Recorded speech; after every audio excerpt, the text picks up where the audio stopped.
লাচিত সেনাৰ কাৰ্যকলাপক লৈ আমি গভীৰ অসন্তুষ্ট আৰু তেওঁলোকৰ কাৰ্যকলাপক আমি গভীৰ উদ্বেগেৰে সৈতে লক্ষ্য কৰি আছোঁ। আলফাৰ দৰে লাচিত সেনাক হয়তো আমি এটা দিন আহিব আমি বেন কৰিবও লাগিব, কাৰণ ব্যৱসায়ীসকলক লাচিত সেনাই যথেষ্ট অত্যাচাৰ কৰে। অসমত ব্যৱসায়ৰ পৰিৱেশ এটা যোৱা দুমাহ তেওঁলোকে একেবাৰে নষ্ট কৰি দিছে।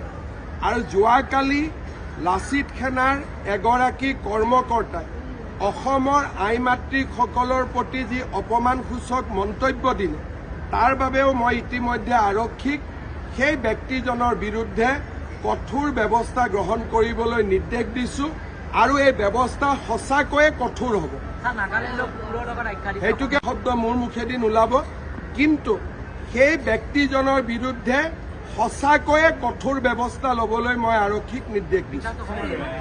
মই নাম ক'ব খোজা নাই, নাম কোৱাটো মোৰ উদ্দেশ্য নহয়।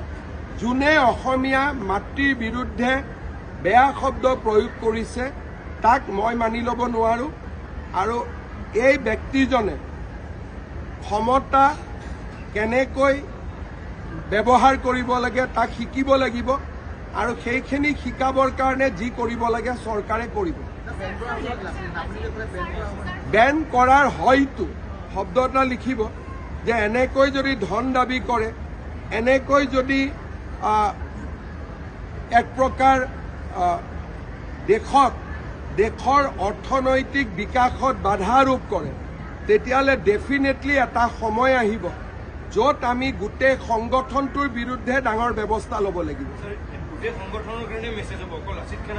বৰ্তমান লাচিত সেনাৰ কথা কৈছোঁ, বৰ্তমান বেলেগ সংগঠনৰ কথা কোৱা নাই, কাৰণ অসমত আন কোনো সংগঠনে এনেকৈ ব্যৱসায়ীক মাৰপিট টকা পইচা নোতোলে।